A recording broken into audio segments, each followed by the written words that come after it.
Hello, I'm Maruk Said, your microbiology guide. Let's explore in-depth micro techniques and uncover groundbreaking insight together on this educational journey into the fascinating realms of microbes. Bordetella pertussis is the bacterium that causes the infectious illness pertussis. The illness causes intense coughing fits known as paroxysms that make breathing difficult. Whooping cough, another name for pertussis, is caused by the whooping sound that is produced as air is drawn in via partially blocked enlarged airways when breathing is finally permitted. If you have watched till here, don't forget to subscribe to Family of Science Lovers. Press the bell icon button so you are always updated. As a gram-negative coccobacilli, Bordetella pertussis resembles a short pink rod when seen with a gram stain. When someone sneezes or coughs, hundreds of bacteria droplets spray out 2 or 6 feet distant, acting as a means of transmission between people. People who are close may inhale these droplets directly into their lungs, or they may land in their mouths or nostrils. It is also feasible to contract the bacteria by contacting a surface, such as a contaminated doorknob, and then touching your own eyes, nose, or mouth. The bacteria may live for many days on dry surfaces. Toxins are proteins released by Bordetella pertussis that aid the bacterium in attaching to and damaging respiratory epithelial cells in different ways. First, 3 toxins are involved: agglutinogen, pertactin, and filamentous hemagglutinin. These toxins aid in attaching Bordetella pertussis to the epithelia, where it remains during an infection. The tracheal cytotoxin comes next, paralyzing the cilia, small, hairy projections on the epithelial cells, so that they are unable to move back and forth. When the cilia are paralyzed, pertussis is able to remain firmly attached to the epithelia, while the cilia normally sweep away mucus and any bacteria embedded in the mucus. Additionally, mucus begins to accumulate, which sets off a strong cough reflex to open the airway and begin those bouts of coughing. Pertussis toxin is an additional toxin that aids in attaching pertussis to the epithelia. Moreover, pertussis toxin raises the blood's total lymphocyte count by a number of different pathways, including by increasing the number of T cells in bloodstream. T cells are first stimulated to divide by pertussis toxin, which causes them to exit the spleen and thymus and enter circulation. It also prevents T cells from moving from the blood into tissues. Additionally, the pertussis toxin increases the histamine sensitivity of the blood vessels in the respiratory tissue, which facilitates the seepage of fluid into the airway tissues from the blood vessels. This generates the typical whooping sound that occurs during a coughing fit and causes the airways to expand, making breathing more difficult. The adenylate cyclase toxin is the last toxin that inhibits phagocytes from reaching the infection site and from killing any bacteria that they do manage to absorb once they do. To make matters worse, the adenylate cyclase toxin also causes phagocytes to undergo apoptosis, which is essentially their own self-destruction. If you have watched till here, don't forget to subscribe to Family of Science Lovers. Press the bell icon button so you are always updated. The incubation phase, which typically lasts 1 week, starts a pertussis infection and is the interval between the bacteria entering the body and the development of symptoms. Bordetella pertussis is present in the respiratory system during this period, but it hasn't grown to a point where it is causing any discernible harm. However, respiratory tract damage results in symptoms like coughing, nasal congestion, and even a low-grade fever after the bacterial concentration rises.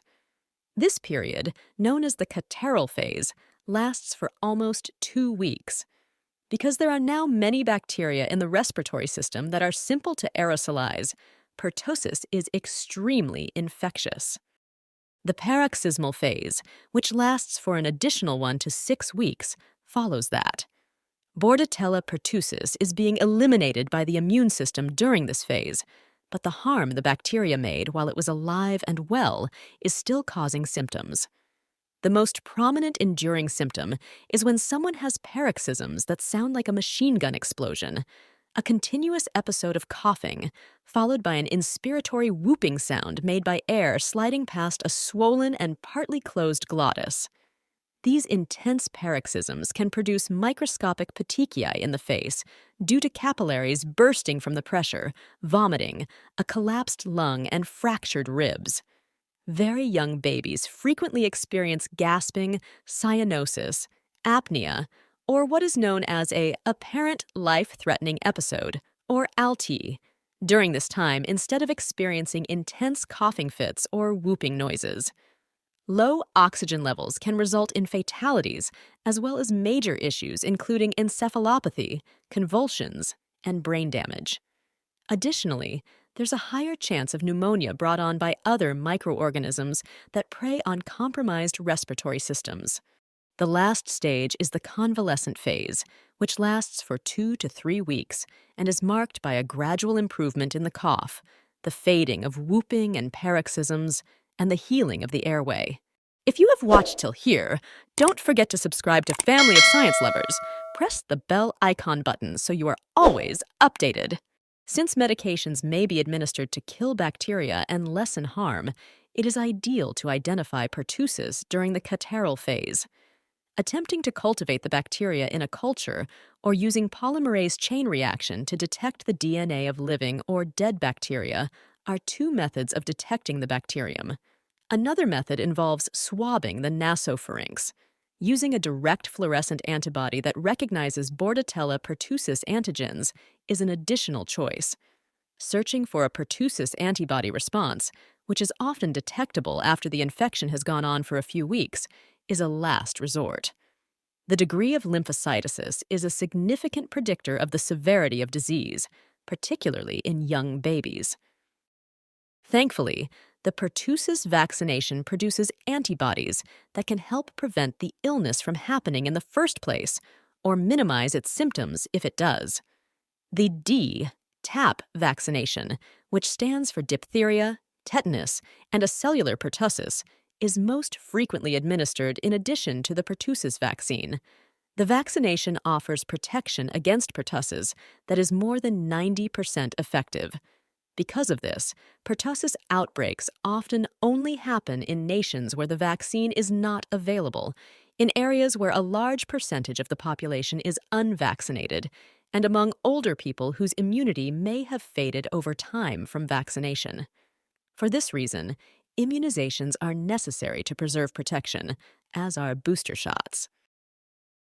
Azithromycin and other macrolide antibiotics are used as the primary therapy for pertussis, while the bacteria are still alive during the catarrhal or early paroxysmal phases of the illness.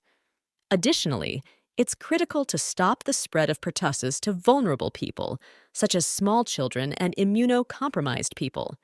This can be achieved by keeping the afflicted person isolated and administering antibiotic prophylaxis to household contacts. Because they have a compromised immune system and can become seriously ill or even die from pertussis, infants under the age of 1-year-old are frequently under strict observation. It is advised that expectant mothers receive the pertussis vaccination during the 3rd trimester in order to help safeguard their unborn child. This is because the mother's immune system produces antibodies that, for months after delivery, provide passive immunity to her child by crossing the placental barrier. Summary. Let's do a short summary of everything. Many toxins released by Bordetella pertussis harm the respiratory epithelium and result in whooping cough. There are 3 stages to the illness. The extremely contagious catarrhal phase, which includes symptoms like coughing and congestion. The paroxysmal phase, which includes coughing fits and whooping, and the convalescent phase, which is when things gradually get better. It can result in apnea, ALTEs, and even death in babies. Thank you so much for watching. Don't forget to subscribe to my channel, press the bell icon button. Thank you!